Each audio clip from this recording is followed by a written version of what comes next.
queria dizer a todos que, na verdade, a nossa legislação... E detalhe, só uma coisa, vamos deixar registrado uma coisa, que o Dr. Ales é meu amigo, eu posso falar isso abertamente. Fique à vontade. O pessoal fala, pô, esse promotor deve ser um cara meio frouxo, né? Não deve gostar de condenar bandido, né? Para ser amigo de advogado, né? E advogados criminais, pelo contrário, quem me conhece sabe que eu quero condenar todo mundo, né? Para mim, a legislação, eu quero aumentar a pena, eu quero botar... Outro dia tivemos uma palestra aqui na Ordem, eu fui sincero. E eu falei, olha, se aumentar a pena... Tinha uma advogada, né? Falando... Acho que você estava na mesa, né? Aquela falando sobre porte de arma, nós estávamos falando de porte de arma, e eu falei que tínhamos que aumentar a pena do porte de arma, mas tínhamos que dar arma para o cidadão de bem, não desarmar o cidadão de bem. Armar o cidadão de bem e desarmar o bandido. O bandido desarmado, você tira o instrumento de trabalho dele. E aí uma advogada começou, não, porque aumentar a pena não adianta. E eu falei, bom, se aumentar a pena não adianta, só matando. Aí ela até ficou meio assustada comigo, mas eu falei, não, porque é o seguinte, o que eu tenho dito sempre é que o direito penal perdeu a sua força. O direito penal hoje, ele perdeu a sua razão de existir. E o direito penal...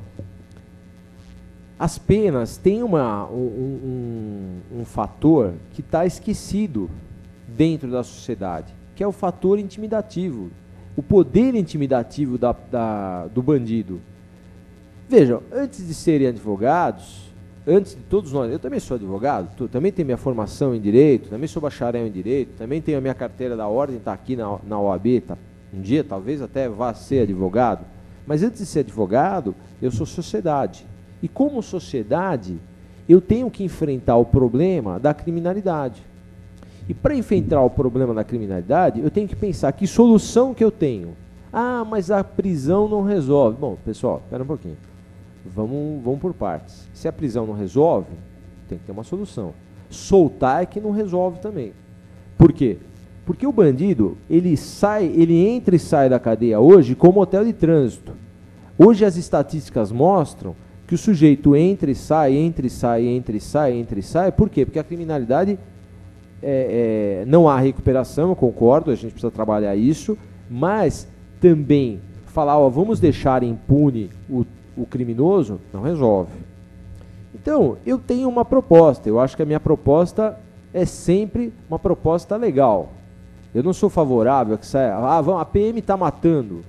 Está vendo aí, vamos criar as milícias no Rio estão matando, estão resolvendo o problema da criminalidade. Não estão. Estão criando mais criminalidade. Por quê?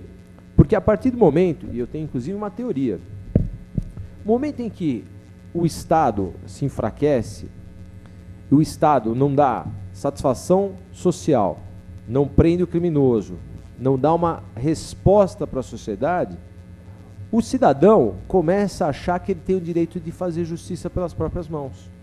Então a minha teoria é uma teoria até meio maluca, mas uma teoria que tem uma razão de existir. O abrandamento da lei cada vez mais vai nos levar, em bem pouco tempo, à volta da vingança privada. Isso já está acontecendo, as milícias são exemplos disso, e eu acho que a solução é efetivamente termos uma aplicação de pena mais severa. Não é só aumentar a pena, eu acho que efetivamente termos uma aplicação da pena mais severa. Por que eu falo isso? Vamos entrar no assunto agora de entorpecentes. Hoje, a experiência que nós temos aí na Barra Funda, na área criminal, nos mostra que 80% do meu trabalho é tráfico de drogas. 80%, talvez 70%, uma outra parte é o roubo está intimamente ligado ao tráfico de drogas, e nós temos hoje, esse é o maior problema que São Paulo tem hoje, chama-se drogas. Em compensação, e que São Paulo não, o Brasil, o país hoje, o maior problema do país hoje é o tráfico de drogas. Nós temos visto aí os jornais, a questão da Cracolândia, a questão do consumo excessivo de drogas, das pessoas morrendo, das pessoas sendo internadas, das famílias sendo destruídas. E o que o Estado brasileiro está fazendo para combater o tráfico de drogas? Absolutamente nada. O discurso da nossa atual presidente é muito bonito. Ah, vamos fazer alguma coisa, vamos criar políticas para combater o tráfico e tratar o usuário. Legal. Tudo mentira, óbvio. Começou com a lei de entorpecentes. A lei de entorpecentes foi a maior mentira que aconteceu no governo Lula. Por quê? O artigo 33, que trata do tráfico de drogas, que era o antigo artigo 12 da lei de drogas, começou a sofrer algumas transformações quando houve a mudança da lei. E, na verdade, nós precisamos fazer um... Vamos fazer primeiro...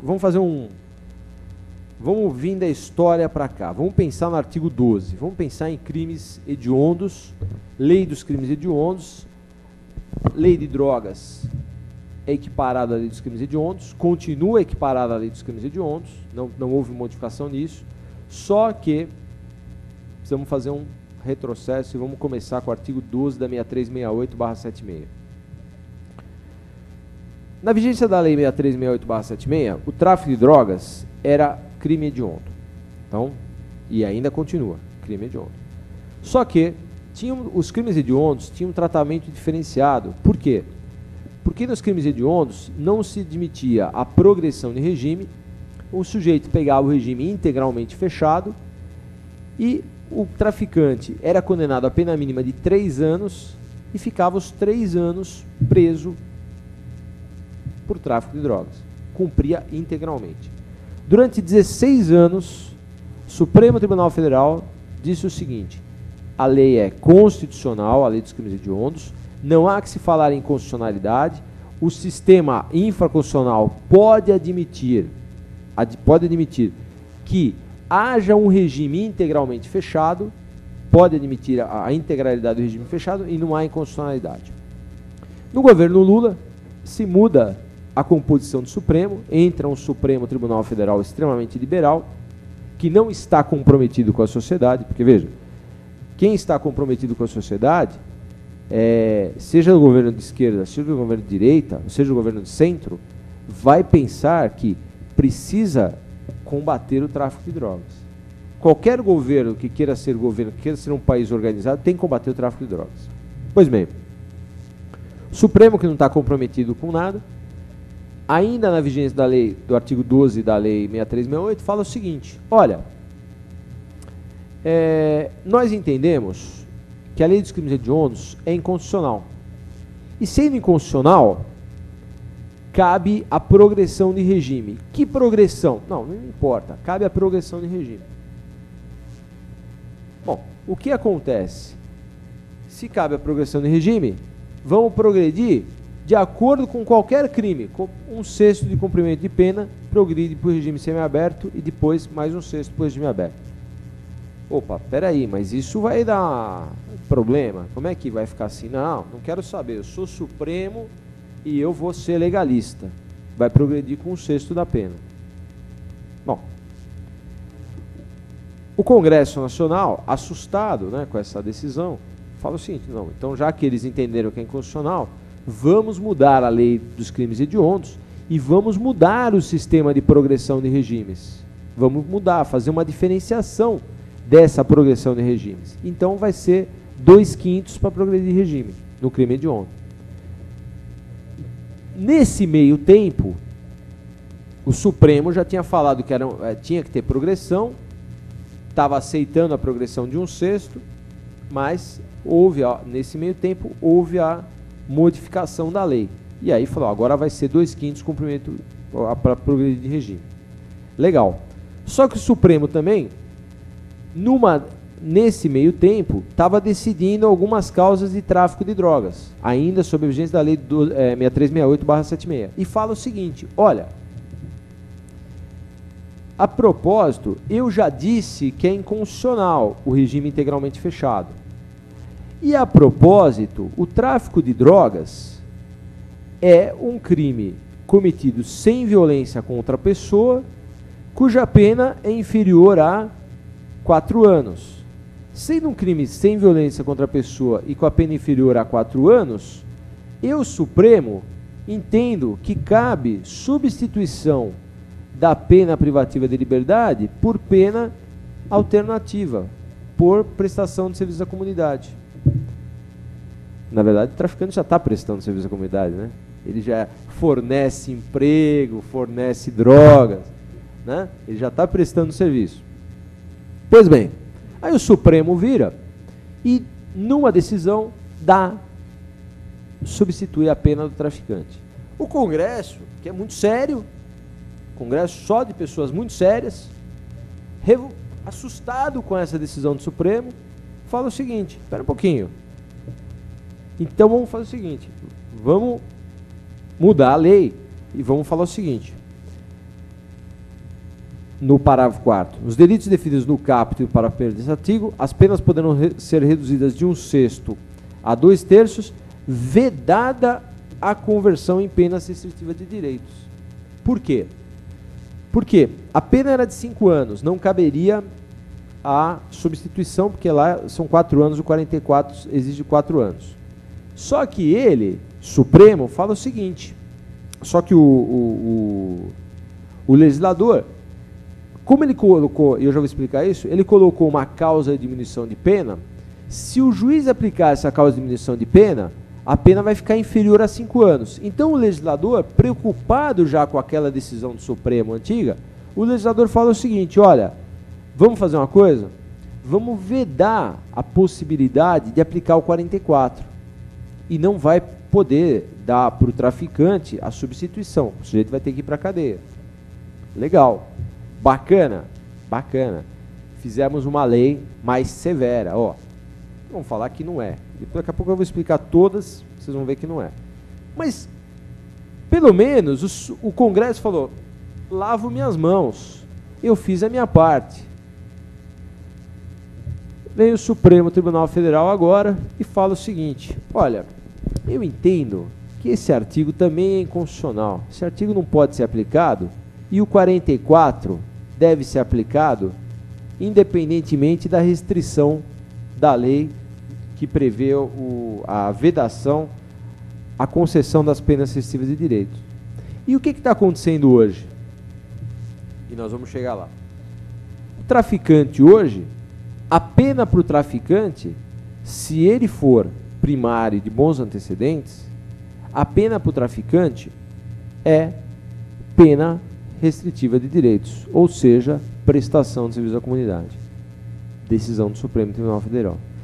Aí vocês vão falar para mim: pô, mas espera um pouquinho, então vamos pensar uma coisa, vamos imaginar, como a lei é genérica, vamos imaginar uma situação. Eu estou traficando 1 tonelada de cocaína, trago 1 tonelada de cocaína para São Paulo. Sou pego aqui no estado de São Paulo, vindo de uma cidade para outra aqui, e trago 1 tonelada de cocaína. Sou apanhado com 1 tonelada de cocaína. Mas eu sou primário de bons antecedentes. Qual é a minha pena? Prestação de serviço à comunidade. Por quê? Porque a lei não fala em quantidade, não fala em vocês vão ver que tem uma situação aqui, eu vou chegar lá, mas vocês vão ver que não fala em quantidade. Então, em tese, o primário de bons antecedentes, mesmo que ele esteja com 1 tonelada de cocaína, ele tem direito à substituição. Ele tem direito à redução da pena, que vai dar de 5 anos, passa para 1 ano e 8 meses, e de 1 ano e 8 meses, com uma pena de 1 ano e 8 meses, o Supremo já diz que cabe a substituição. Então, em tese, eu tenho direito à substituição. Bom, mas vamos lá. Esse é um ponto terrível da lei, esse é o ponto mais crítico. Porque o legislador, ele pega e ele cria o tipo penal, 33. Importar, exportar, remeter, preparar, produzir, fabricar, adquirir, vender, expor à venda, oferecer, ter em depósito, transportar, trazer consigo, guardar, prescrever, ministrar, entregar a consumo ou fornecer drogas, ainda que gratuitamente, sem autorização em desacordo com a determinação legal ou regulamentar. Pena, 5 a 15 anos. Opa, ficou melhor. Só que ficou melhor aparentemente. Por quê? Porque quando, lá no parágrafo 4º, ele fala: nos delitos definidos no caput e no parágrafo 1º deste artigo, as penas poderão ser reduzidas de 1/6 a 2/3, vedada a conversão em penas restritivas de direitos, desde que o agente seja primário de bons antecedentes, não se dedique a atividades criminosas, nem integre organização criminosa. Ora, como é que o juiz tem entendido não se dedique a atividades criminosas? Se ele não tiver antecedentes, não dá para inventar mais do que isso. E nem integre organização criminosa. Pessoal, não tem carteirinha de organização criminosa. O bandido é mais esperto do que o Estado. O bandido não criou carteirinha. Por ser identificado, olha, esse aqui é bandido, então ele tem bandido do PCC, ele tem carteirinha do PCC. O PCC não tem carteirinha. Então não dá para você identificar que ele seja um criminoso. E os juízes têm sido extremamente liberais na aplicação dessa pena. Às vezes até os promotores, a gente tem pedido, se o sujeito é apanhado com blister, todo mundo sabe o que é o blister? O blister são aqueles tubinhos plásticos, porque veja, o comércio evolui. Ninguém mais vende cocaína com papelotezinho assim pequeno, aquele papelzinho de alumínio vagabundo. Hoje evoluiu, hoje nós estamos mais modernos, né? Hoje é aquele blister, aquele plastiquinho, né? O comércio evoluiu, né? As pessoas evoluem. Então, e o PCC tem o blister, tem o símbolo PCC. Em alguns casos, nós temos pedidos, quando ficar comprovado que é o blister do PCC, porque tem marca, né? Ah, tem aí o blister aqui, ó. Esse é um blisterzinho aí que hoje é comercializado dessa forma, o entorpecente. Ah, já melhorar. Já está melhorando. O comércio, eu falei, o país se desenvolve cada vez mais. E o comércio de tráfico, o tráfico de drogas também tem que se desenvolver. E quando eles lançaram os blisters, o PCC teve uma ideia: olha, nós temos que lançar nossa grife.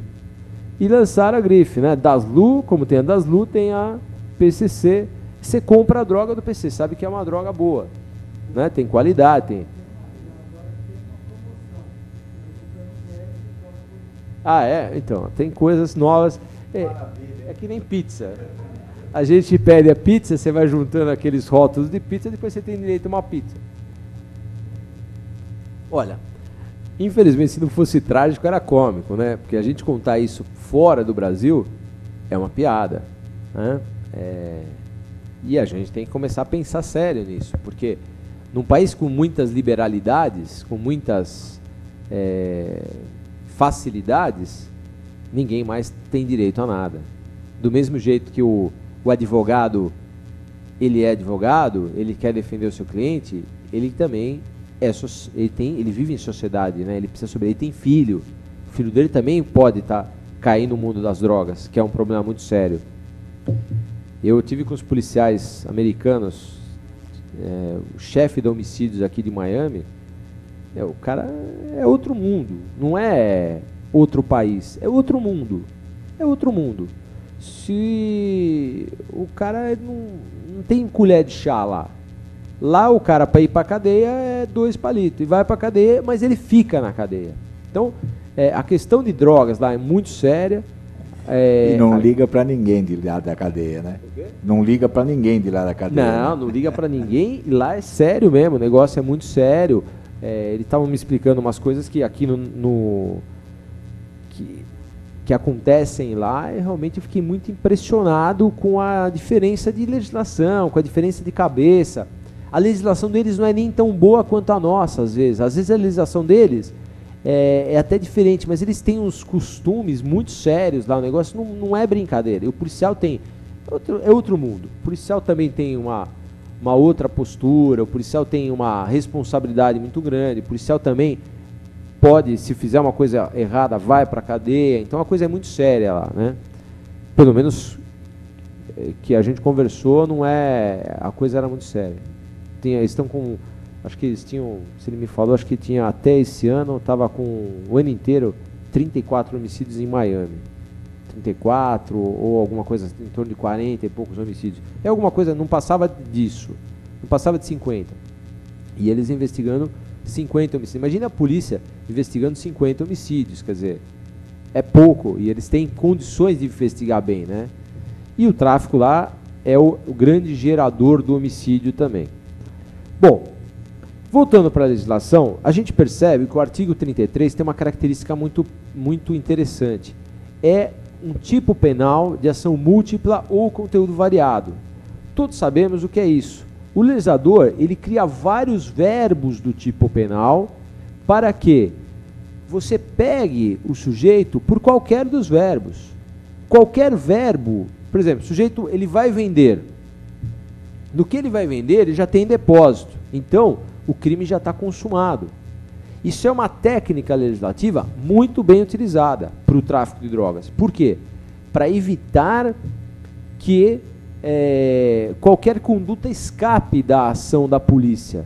Tanto é que eu sempre cito isso como exemplo meus alunos, quando um policial do DENARC vai fazer a compra simulada, por que não é relaxado o flagrante? A gente não relaxa o flagrante e não fala que houve flagrante preparado.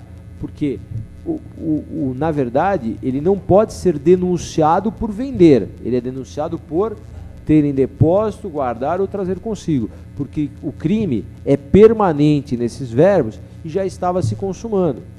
Como aquele que tem a droga em casa pode ser preso a qualquer momento. Porque o crime é permanente e o crime está se consumando a todo instante.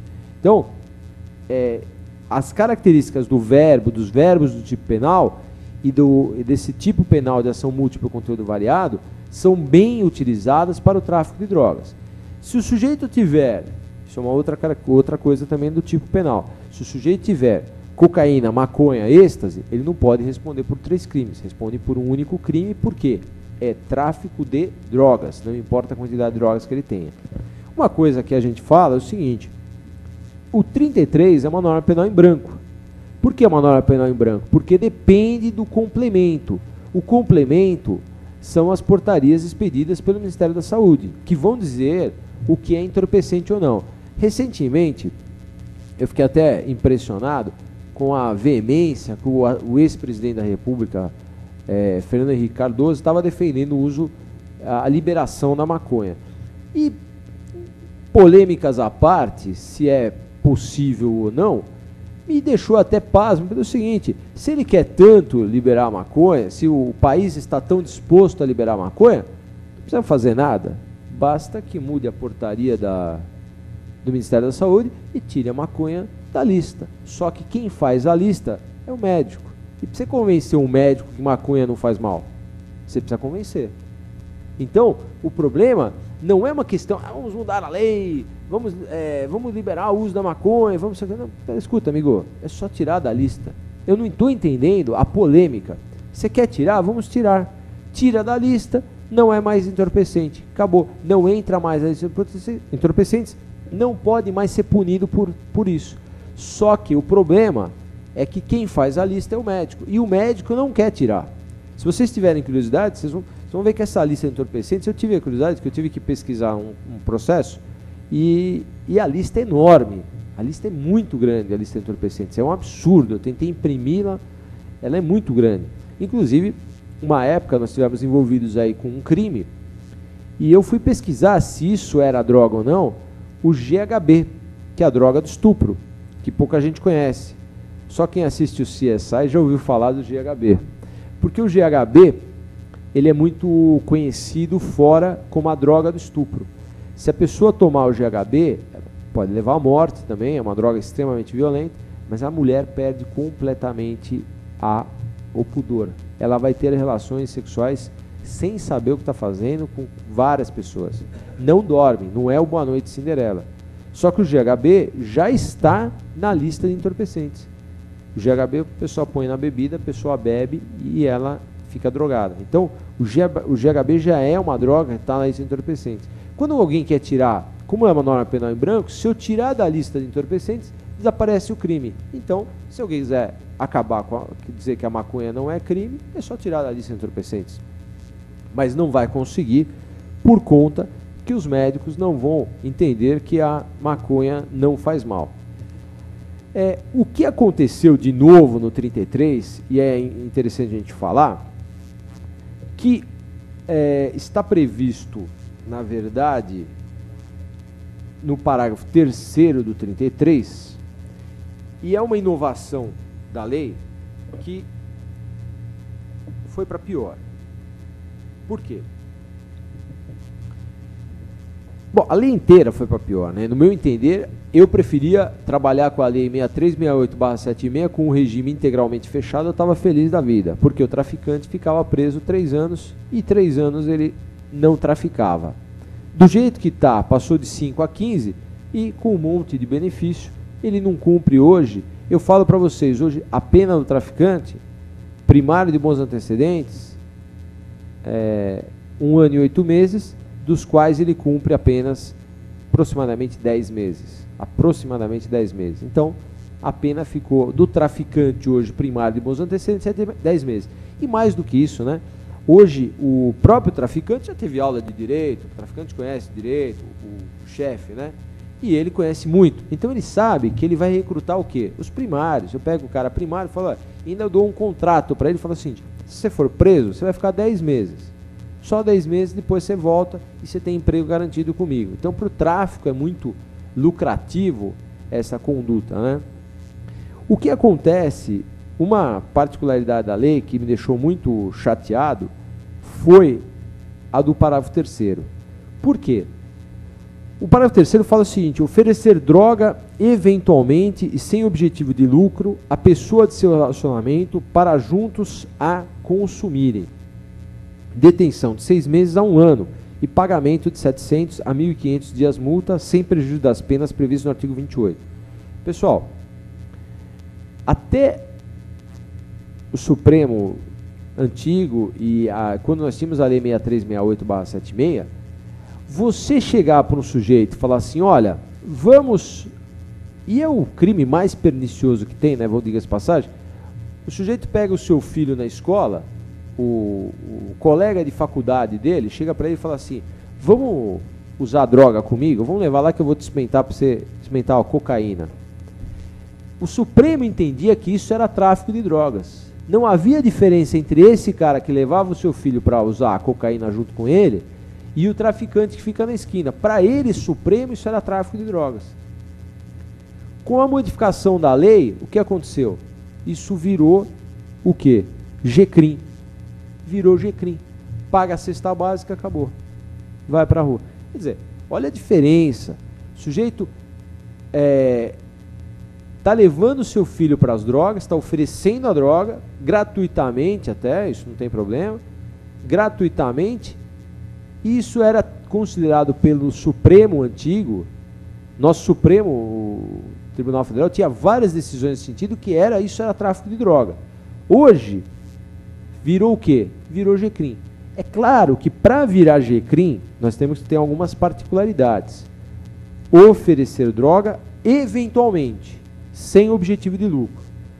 Eventualmente. Se o cara fizer isso 1, 2 vezes, já descaracterizou. Segundo, sem objetivo de lucro. Isso não tem problema, porque antes também não tinha objetivo de lucro e era tráfico. A pessoa de seu relacionamento. Precisa ficar demonstrado que a pessoa tem relacionamento com a outra. Para juntos consumir. Não basta entregar a droga, tem que junto consumir a droga. Só que essa conduta era tipificada antes como tráfico. Hoje, ela tem uma pena de G-Crim. Detalhe, para o delegado de polícia, que está no plantão da delegacia, isso é muito difícil de identificar. O delegado não tem condições de resolver isso, porque isso é matéria do quê? De defesa. Quem vai alegar isso? A defesa. Certo? Quem vai ter que alegar isso é a defesa. Isso não é matéria que vai poder ser apreciada pelo delegado. Porque como é que o delegado vai ter todos esses elementos para saber se a conduta se enquadra no 33 ou se enquadra no parágrafo 3º? E vejam só, olha que diferença. Um vai preso em flagrante. Tá? Um é preso em flagrante. O outro sai pela porta da frente. Então, é até complicado, porque este poder de decidir, se o delegado decidir até pelo parágrafo 3º, pode até gerar uma suspeita do que, mas como é que o senhor sabia tudo isso aqui como é que o senhor já apurou tudo isso aqui para já dar esse parágrafo 3º, que é uma benesse muito grande em relação ao caput, porque em relação ao caput é muito branda essa punição. Mas eu entendo, no meu entender, ainda existe a possibilidade de denunciar o sujeito por tráfico, se não ficar demonstrado que o oferecimento era eventual e era pessoa de seu relacionamento e juntos consumiram a droga. Porque se não ficar isso tudo demonstrado, no meu entender, eu ainda posso denunciar o sujeito pelo tráfico de drogas no caput, dizendo o seguinte, olha, não ficou demonstrado isso. Eu entendo que há efetivamente o tráfico de drogas. Outra questão que também foi dentro das alterações, né? A principal delas, que me parece mais grave, é a questão da diminuição de pena. Porque essa diminuição de pena é cruel, porque você vai diminuir a pena para o sujeito primário de bons antecedentes e esta pena vai dar direito à substituição. Não se falou em quantidade, fica a critério do juiz. Claro, o juiz pode, se você pega um juiz de direito, ele fala o seguinte, olha, o parágrafo 4º fala que se o sujeito for primário de bons antecedentes, ele tem direito à diminuição da pena. Mas o sujeito estava com 1 tonelada de cocaína, ou 1 tonelada de maconha. O juiz pode não dar a diminuição e fundamentar? Pode, mas corre o risco do tribunal dar e o Supremo falar assim, não, é direito subjetivo do réu. Se é direito subjetivo do réu, teria que ser dado esse benefício. Uma outra questão que também poderíamos questionar, até poderíamos falar, diz respeito à plantação para uso próprio. Vejam,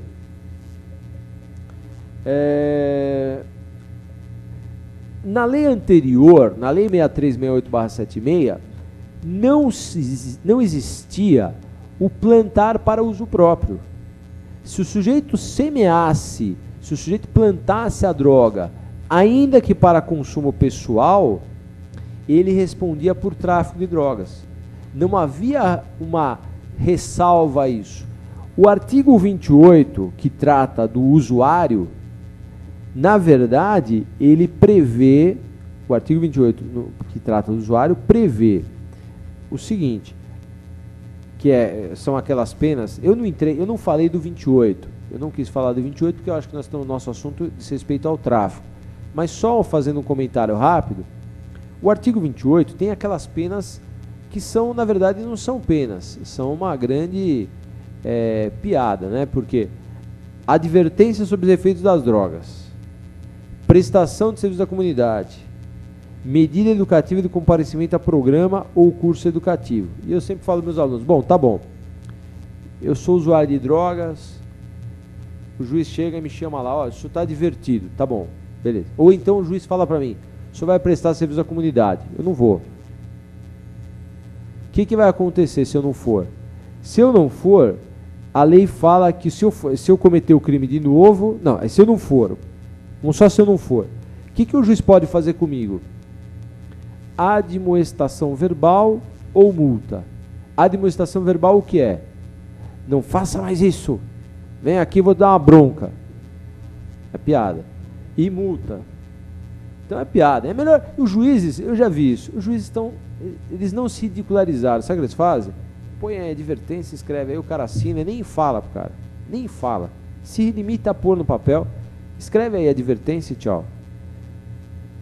Por quê? Porque, na verdade, a única coisa que resta é a multa. Se, eventualmente, o sujeito tiver condições. Porque se o sujeito não tiver condições, se o cara é usuário e não tiver condições, a multa é dívida de valor. Tá? Se é dívida de valor, precisa ter bens para executar. Se não tiver bens, não executa. Então, virou uma pena sem menor executoriedade. Não tem como executar essa pena. Agora, só voltando, o legislador, no 28, ele pôs As mesmas medidas submete-se quem, para seu consumo pessoal, semeia, cultiva ou colhe plantas destinadas à preparação de pequena quantidade de substância ou produto capaz de causar dependência física ou psíquica.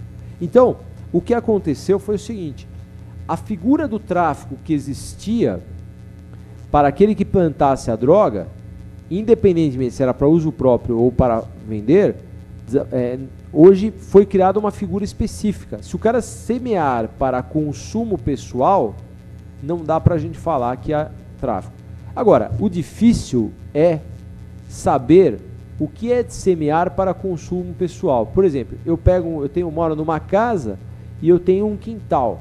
Nesse quintal eu planto lá maconha. Planto lá 50, 100 pés de maconha. Aí o cara fala: não, mas isso não é para consumo pessoal. Vai, escuta, é para um consumo. Eu tenho que plantar porque não dá do dia para a noite, vai demorar para crescer, eu tenho que cuidar da plantação. E depois outra, eu vou consumir ao longo dos anos. É ou não é?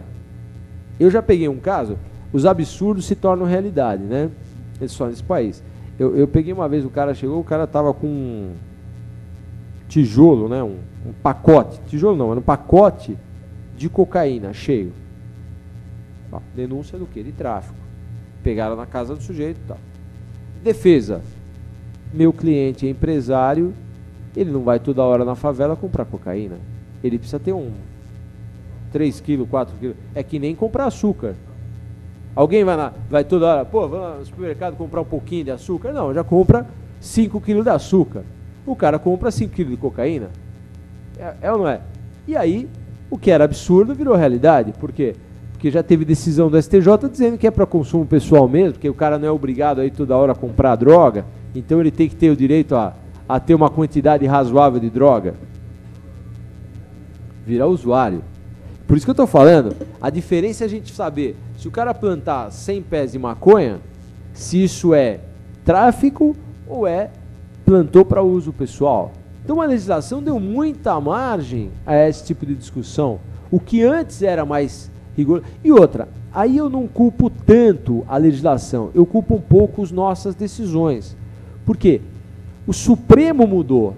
As decisões do Supremo eram mais duras, né? Hoje, nós abrandamos demais, então as decisões do tráfico de drogas são mais brandas. Eu, inclusive, defendo em São Paulo a criação das varas especializadas.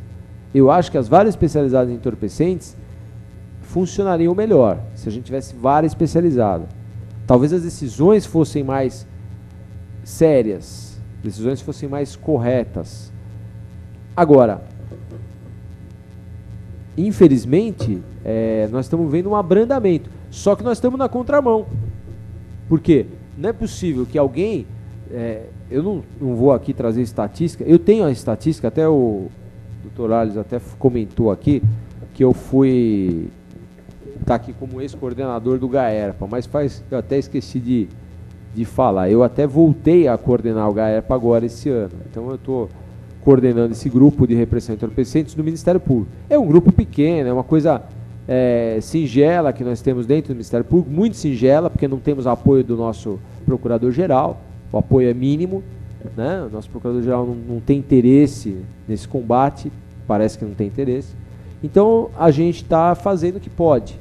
É uma coisa muito pessoal, surgiu de uma ideia nossa de fazer alguma coisa em relação ao tráfico. O que a gente consegue ter um banco de dados muito sério, um banco de dados preciso e mostra o tipo de droga, onde tem mais crime, onde tem mais droga em cada região de São Paulo. Esse nosso banco de dados, que foi uma coisa desse tamanho, começou desse tamanho, já hoje a Procuradoria pediu para a gente mandar para eles. Vocês podem mandar para a gente? E a gente quebra o galho deles e manda para eles, porque eles não têm controle de nada. Nós já mandamos esse relatório para várias autoridades para ver se eles se tocam do que está acontecendo, porque o nosso relatório é um relatório preciso, porque é o que entra de flagrante na Barra Funda, todos os flagrantes entorpecentes que entram na Barra Funda, a gente cadastra. Então, é uma coisa que começou pequena, estava sem função esse GAERPA, eu passei a mão nele, falei, não, vamos fazer isso funcionar. E hoje nós estamos fazendo todo esse banco de dados, nós já tentamos fazer, tivemos alguns passos importantes, eu já tentei fazer algumas coisas diferentes, é difícil. Vocês não têm ideia de como é difícil combater o tráfico de drogas, e mais do que isso, é difícil mudar a cabeça dos juízes, a cabeça dos promotores, a cabeça das pessoas. As pessoas não querem fazer, a verdade é essa. Só para vocês terem uma ideia, esse grupo, esse GAERPA, eu tive um dia uma ideia, eu falei assim, imagina que o Arles foi defender um traficante, e o cara chegou, o cara tinha uma Ferrari, tá? Tinha uma Ferrari, que foi comprada com o produto do crime, certo, Arles? O que aconteceu, Arles? Pô, você como advogado, mas o juiz não consegue entender isso, é engraçado, eu já expliquei isso para vários juízes, eles não conseguem entender. A lei permite a venda antecipada do bem do traficante, a vender antecipadamente o bem. Aí o juiz fala, não, você está louco, vou vender, e se o cara for absolvido? Se ele for absolvido, o advogado dele vai chegar para você, obrigado, excelência, o senhor foi muito gente boa, porque o senhor salvaguardou o patrimônio do meu cliente. Por quê? Uma Ferrari no pátio, ela desvaloriza, que vale 1.100.000, ela vai valer em 3 meses no pátio enferrujando, vai valer uns 300 mil no final, se alguém quiser comprar para reformar. Agora, se for feita a venda antecipada, ela vale 1.100.000, fica depositado. Pô, mas 1.100.000 depositado preservou o patrimônio do cara que foi absolvido, que não era, ele na verdade provou que não era, que ele era usuário, alguma coisa assim, e não era o traficante, sei lá. O que aconteceu com esse patrimônio do cara? Está preservado. Está preservado. Certo? E para o Ministério Público, se ele for condenado, o dinheiro está lá, esse dinheiro, a hora que transitar em julgado, esse dinheiro vai para a Senad. E a Senad vai usar esse dinheiro para quê? Para combater o tráfico de drogas. Não era bom para todo mundo? Se ele for condenado, é condenado. Perdimento, tudo bem, não tem jeito, vai ter que perder o bem. Só que vai perder 1.100.000. E 1.100.000 vai entrar para a Senad. Então, a gente começou a pedir, o GAERPA começou a pedir a venda antecipada dos bens que eram apreendidos, que eram ou era utilizado para o tráfico, ou era obtido com o dinheiro do tráfico, pedimos a pedir a venda antecipada. E aí, mais do que isso, mandei fazer a petição para os colegas, para cada flagrante já ia com a petição, para o cara não ter trabalho. Sabe o que o colega meu falou? Eu vou fazer do meu jeito. Rasgava a petição e não fazia. Ou seja, o sujeito não faz e não quer que os outros façam, porque ele não quer resolver o problema. E os juízes sequer leram a lei para saber o que era a venda antecipada. Indefiro. Deferiram de plano. Tinha um juiz na Barra Funda, que fazia a venda antecipada. O resto rasgava e jogava no lixo. Porque não foram ler o que era lei, o que era bom para todo mundo. Porque, veja, pro advogado, peraí, meu, se o cara tem lá uma Ferrari e o juiz, e foi apreendida a Ferrari está apreendida, não tem jeito. Vai pedir a liberação, o juiz vai falar, indefiro, aguarde sentença, pode perder, tal, bem. Peraí, então tá bom, então excelência, vende. Melhor vender. Ah, mas eu vou vender? E se o cara for absolvido? O dinheiro, é que as pessoas são... o limite do cérebro do ser humano é incrível. O dinheiro vale mais do que o carro, porque o carro deteriora em 6 meses, carro no pátio não vale mais nada. Uma lancha parada em algum lugar não vai valer mais nada. Quem trabalha melhor nessa área? A federal. A Polícia Federal trabalha melhor. A Justiça Federal vende. Por quê? Porque os caras já perceberam que o dinheiro fica lá. Se o dinheiro se amanhã esse cara for absolvido, o advogado vai te agradecer, o cara vai ter dinheiro para me pagar. Vai vender o carro, pegou o dinheiro, vai me pagar. Se o sujeito for condenado, o Ministério Público ia ficar feliz porque o dinheiro vai para a Senad, esse dinheiro vai ser revertido em favor do combate ao tráfico de drogas. E não sei se vocês sabiam, o Ministério Público recebe uma verba da Senad para combater o tráfico de drogas, e a polícia recebe, a polícia civil, a polícia federal. Quer dizer, todo mundo sai lucrando, mas você não consegue mudar a cabeça do juiz. Isso é uma coisa terrível, que a gente fica muito triste, porque precisaria fazer uma campanha, porque as mudanças, é engraçado, as mudanças na lei... Estou dentro, Baroni, vamos fazer a campanha. Porque as mudanças são muito difíceis. A lei está aí, o juiz não aplica. Mas não aplica por quê? Porque tem preguiça. Ele não estudou, ele não quer se aperfeiçoar, ele não quer modernizar, ele não quer fazer uma coisa nova. Se falasse para mim, não, mas está ruim para o advogado.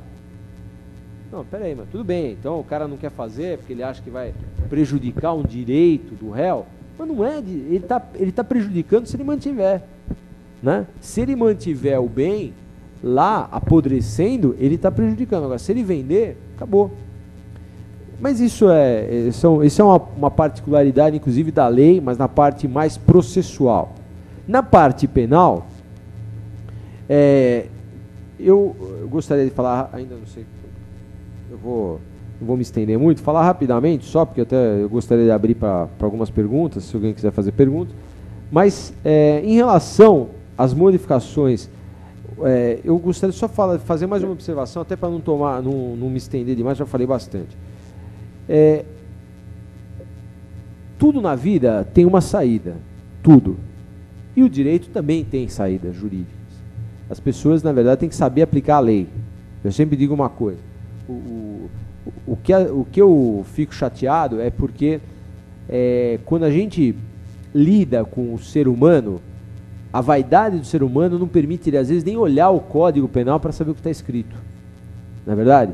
Isso me deixa muito triste, porque a gente fala, eu sempre tive humildade de, se eu estivesse errado, alguém me falasse, eu sabia que estava errado. Mas juiz é complicado. Para você conversar com o juiz, é difícil de você explicar para o juiz se ele está certo ou está errado. E os juízes se negam. Então o juiz faz o seguinte, ele pega um traficante primário de bons antecedentes. Tá bom. Pena mínima, 5 anos. Porque se ele é primário de bons antecedentes, tem que dar pena no mínimo. Reduz a pena, fica nos 5 anos, e depois reduz do máximo, são 2/3, fica 1 ano e 8 meses a pena do traficante. Beleza. O promotor pede que seja aplicada a causa de aumento de pena do artigo 40, que aumenta a pena de 1/6 a 2/3. Se tem uma série de coisas, mas eu vou no item 3º, que é o que me interessa.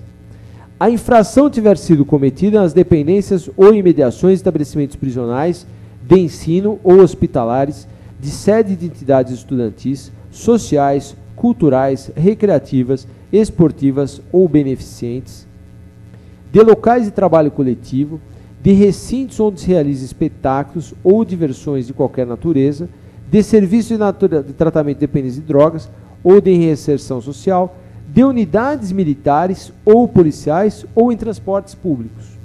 Legal. O que o promotor pede? O trouxa aqui vai pedir. Pô, espera aí, excelência.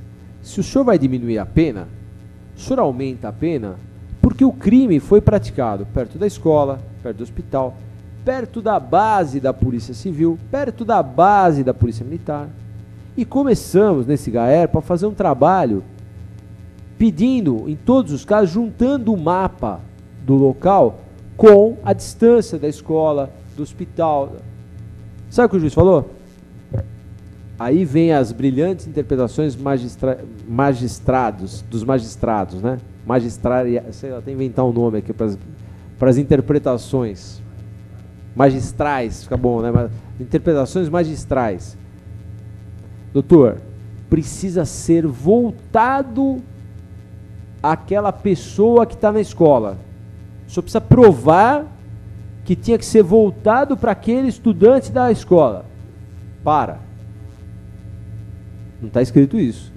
Está escrito isso aqui, eu lendo como técnico de direito, eu vou interpretar isso como uma causa de aumento de pena de natureza objetiva, que não precisa demonstrar nada. Causa de aumento de pena de natureza objetiva. Então vamos lá. De unidades militares ou policiais. Então a droga tem que ser voltada para o policial, é isso? O senhor está querendo dizer que então eu preciso vender a droga para o policial para caracterizar o acaso de pena? Não, doutor. Eu não aplico a causa de aumento de pena, porque se for assim, tem que aplicar em todos os casos aqui em São Paulo. Mas será que não foi essa? Será que não foi essa a intenção do legislador? Que, diante da proximidade desses locais, a gente aumentasse a pena? Porque diminui, mas não aumenta. E aí? Então, essa é uma briga constante minha. É a briga que nós temos feito. Porque não é admissível, pessoal, que o traficante pegue prestação de serviço à comunidade e vá trabalhar. Só faltou o Supremo, eu gostaria de um dia eu falar isso para os ministros do Supremo. Falou, Excelência, eu achei ótima a decisão dos senhores. Excelente a decisão do Supremo. Maravilhosa. Primeiro, falou assim, bom, filho os senhores não têm, né? Ninguém deve ter filho aí. Segundo, por que os senhores não mandaram prestar serviço à comunidade na escola pública? Porque, veja, se o sujeito manda prestar serviço à comunidade, só faltou ele falar, vai para uma escola pública prestar serviço. Pessoal, eu não vou me estender, vou encerrar por aqui, mas só para refletir. Hoje, um dos assuntos que nós estávamos conversando, eu e o Dr. Arles, é a questão da Cracolândia. Nós estamos vivendo hoje, a Cracolândia é a cidade dos mortos-vivos. A Cracolândia vai se espalhar, tende a se espalhar. Bom, já está, vocês viram notícias de jornal, que já tem no interior, em outros estados já existem várias Cracolândias, e esta Cracolândia, alguém assistiu aqueles filmes de que os caras aparece um vírus, que os caras viram tudo zumbi? Vai acontecer isso aqui. O Brasil vai virar uma verdadeira Cracolândia. O país vai se tornar uma verdadeira cidade dos mortos-vivos. E qual é a solução que nós estamos dando? Nós não estamos punindo o traficante que traz a droga, nós não estamos punindo o cara que faz, porque o Brasil é uma rota constante de tráfico, é uma rota constante de tráfico. Nós estamos na contramão do mundo, porque o mundo está combatendo o tráfico de drogas. Eu tenho proposto até que os Estados Unidos nos sancionem aqui no Brasil, porque aí quem sabe o país acorda, porque é o único jeito seria, se eu fosse presidente dos Estados Unidos, falar assim, eu vou meter uma sanção econômica no Brasil, é que eles estão quebrados, hoje eles estão meio sem moral para fazer isso, mas meteria uma sanção econômica no Brasil, por quê? Porque o Brasil é um incentivador do tráfico de drogas, é muito mais fácil você traficar aqui. Tem países do mundo, por que o cara vem traficar aqui e não vai traficar na China, por exemplo? Pena de morte. Pô, acabou. É o poder intimidativo da pena. Não tem tráfico de drogas. Não tem. Acabou. O cara pegou o cara, morte. Pena de morte. Ah, é uma pena de morte. Ah, é uma coisa absurda. Pessoal, falo para todo mundo. Eu não sou, já fui até mais favorável à pena de morte. Hoje eu sou favorável a uma pena severa, a uma pena de prestação de serviço à comunidade, a uma pena de trabalhos forçados, do cara trabalhar na cadeia, do cara ficar preso num regime sério, num regime verdadeiramente correto e tal. Mas, eu vou falar uma coisa, em alguns momentos eu penso o seguinte, se a gente tivesse a pena de morte, traficante pena de morte, o cara ia pensar 2 vezes antes de traficar. E você fazia uma execução a cada 10 anos. Uma execução a cada 10 anos. Pronto, já bastaria. O povo brasileiro, e o bandido também, né? O povo brasileiro ele se acovardou muito, né? O povo brasileiro é um povo covarde. Mas o bandido é o mais covarde de tudo. O bandido, quando ele está com a arma na mão, ele é o cara mais valente do mundo. Ele aterroriza, ele intimida, ele te tortura, ele faz tudo. Quando ele está sem a arma, ele é um cara desse franzinho, magro, desnutrido, é um sujeito covarde, que só te pega pelas costas, nunca vai te pegar de frente. Se o bandido soubesse que ele ia para a pena de morte, para a cadeira elétrica, ele ia pensar 2 vezes antes de traficar. Então, a gente tem que pensar nisso, pessoal. Nós temos que começar a pensar que nós não podemos acabar com esse país. Esse país está indo para o lixo. A hora que essas cracolândias começarem a aumentar e não vejo solução para elas, nós vamos cair num problema seguinte. E outra, quem pode, vai embora. E quem não pode? Vai viver na cidade dos mortos-vivos? Imaginem viver na cidade dos mortos-vivos, como vai ser para nós que não somos usuários de drogas, que não apoiamos essa conduta que o traficante possa vender livremente a droga. Nós não vamos conseguir viver aqui. Então, é de se pensar, é de se começar a gente pensar em mudar essa lei aí para fazer alguma coisa. E aí a gente abre aí para as perguntas.